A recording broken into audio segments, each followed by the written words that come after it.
নিরামিষ দিনে সোয়াবিনের রেসিপি।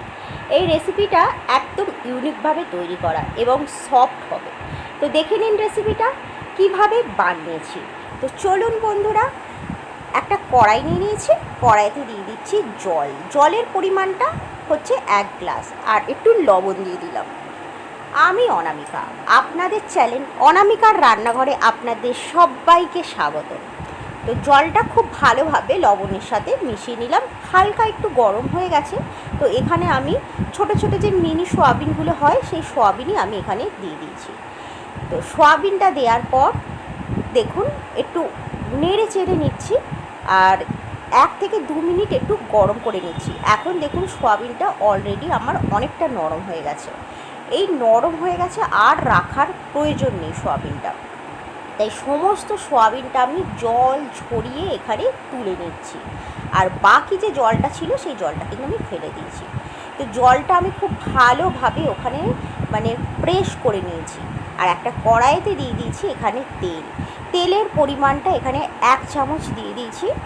আর আপনারা চাইলে অবশ্যই সর্ষের তেলে রেসিপিটা বানাতে পারেন।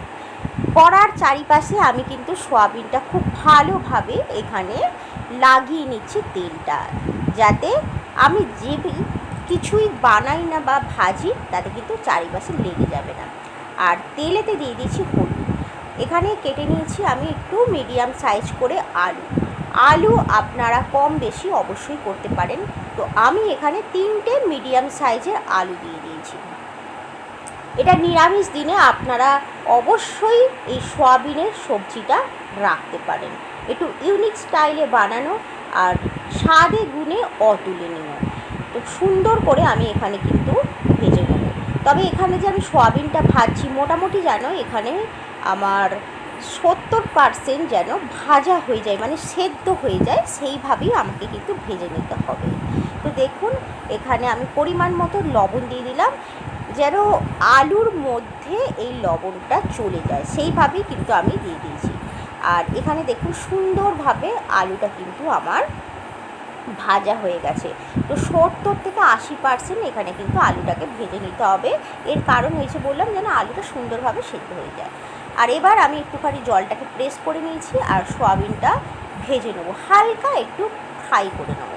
তো এখানেও আমি পরিমাণ মতো লবণ দিয়ে দেবো। লবণটা যেন খুব বেশি না হয় সেটা আমাদেরকে খেয়াল রাখতে হবে। তো লবণটা এখানে আমি 8 চামচ পরিমাণ দিলাম, হালকাভাবে একটু ভেজে নিচ্ছি। এইভাবে বানিয়ে একবার দেখবেন, সাধারণ সোয়াবিন অসাধারণ হয়ে যাবে। রেসিপিটা যদি ভালো লেগে থাকে তো অবশ্যই চ্যানেলটিকে সাবস্ক্রাইব করবেন, আর পাশে থাকা বেল আইকনটি অবশ্যই প্রেস করে দেবেন। তো সুন্দরভাবে দেখছেন এখানে আমি ভেজে নিচ্ছি। তো মোটামুটি এখন খুব সুন্দর করে ভাজা হয়ে গেছে। এবার একটু লঙ্কার গুঁড়ো দিয়ে দেবো। এই লঙ্কার গুঁড়োটা দিয়ে দিলে কিন্তু টেস্টটা ডবল হয়ে যাবে সোয়াবিনে। এখন গ্যাসের ফ্লেমটা কিন্তু লো টু মিডিয়ামেই রেখে দিতে হবে। তো সুন্দর করে আমি দেখুন লঙ্কা একদম সুন্দর করে মিশিয়ে নিলাম। এবার অলরেডি আমার ভাজা হয়ে গেছে, একটা পাত্রে আমি সুন্দর করে আমি তুলে নিলাম। এবার দেখুন আপনাদেরকে দেখিয়ে দিলাম কতটা সফট আছে, দেখতে পাচ্ছেন? ঠিক এই রকম সফটনেসটা যেন থাকতে হবে। আর এই আলুটা আপনাদেরকে দেখিয়ে দিলাম যে কতটা সুন্দরভাবে সেদ্ধ হয়েছে, এখানে 80% সেদ্ধ হয়ে গেছে। অনেকটা গরম আছে বলে আমি ঠিক কেটে দেখাতে পারলাম না, গরম লেগে গেছে। এবার একটু ম্যারিনেশন করার পালা। তো এখানে আমি ম্যারিনেট করব যে টক দই দিচ্ছি। টক দইটা খুব বেশি যেন টক না হয়। তো এখানে টক দইয়ের পরিমাণটা আমি 3 থেকে 4 চামচ পরিমাণ রাখবো, অথবা একটু বেশি রাখলেও কোনো অসুবিধা নেই। আর লবণ হলুদটা আমি এই কারণেই দিচ্ছি না, বা লঙ্কার গুঁড়ো আগে থেকেই কিন্তু এখানে আমি ভাজার সময় লবণ হলুদ দিয়ে দিয়েছিলাম। সেই জন্য আমি এখানে শুধু টক দইটা ইউজ করলাম। মোটামুটি 10 থেকে 15 মিনিট এইভাবেই কিন্তু আমি আলু সোয়াবিন সব কিছু ম্যারিনেট করে রাখবো। দেখে নিয়েছেন সমস্ত সোয়াবিনের মধ্যে কিন্তু টক দইটা এমনভাবে মিশিয়ে নিয়েছি যেন অ্যাবজর্ব হয়ে যায় সোয়াবিনের মধ্যে। এবার কড়াই নিয়ে নিয়েছি, কড়াইতে দিয়ে দিচ্ছি সাদা তেল। আপনারা চাইলে সাদা তেলের সাথে কিন্তু অবশ্যই ঘি দিতে পারেন, তাহলে টেস্টটা কিন্তু দুর্দান্ত হবে। তাই চেষ্টা করবেন একটু ঘি দেওয়ার জন্য। আমি ঘিটা দিলাম না। ফোড়ন দিয়ে দিচ্ছি, এখানে একটা তেজপাতা দিচ্ছি, আর দিয়ে দিচ্ছি এখানে দেখুন শুকনো লঙ্কা। তো এই ফোড়নটা দেওয়ার পর দিয়ে দিলাম অল্প একটু জিরে, সাদা জিরে। এই সাদা জিরেটা কিন্তু দিতেই হবে। আর অল্প একটু এখানে দিয়ে দিলাম দালচিনি। দালচিনিটা কিন্তু দেবেন, এর ফ্লেভারটা কিন্তু অসাধারণ আসবে, আর ঘিয়ের সাথে তো অবশ্যই মানাবে। আর আদা এখানে কিন্তু আমি নিয়েছি, গ্রেট করে নিয়েছি। আদাটা আপনারা চাইলে বেটে নিতে পারেন, কিন্তু আমি এখানে গ্রেট করে নিয়েছি। অল্প একটু আদা দিয়েছি। আদার পরিমাণটা কিন্তু 1 চামচ পুরোপুরি ভর্তি কিন্তু আমি দিইনি, একটু কম দিয়েছি। পরিমাণ মতো এখানে লঙ্কা হলুদের গুঁড়ো অবশ্যই দিতে হবে, এই সময়তেই দিতে হবে, তবে কালারটা কিন্তু তবেই একদম অসাধারণ আসবে। আর এখানে দিয়ে দিয়েছি ধনে পাউডার, যাতে পুড়ে না যায় অল্প একটু জল দিয়েছি। আর খুব সুন্দর করে আমি কিন্তু কষিয়ে নিয়েছি। এইভাবে কিন্তু আপনারা অবশ্যই এই রেসিপিটা বানিয়ে দেখবেন। সাধারণ সোয়াবিনের রেসিপির থেকে এই রেসিপিটা কিন্তু অসাধারণ, একদম অন্যরকম টেস্ট, আপনারা খেলেই বুঝতে পারবেন। আর এখানে দিয়ে দিচ্ছি একটু ব্যালেন্স করার জন্য সামান্য একটু চিনি। যেহেতু আমি এখানে টক দইটা মিশিয়েছিলাম, তাই এখানে দিয়ে দিয়েছি চিনি।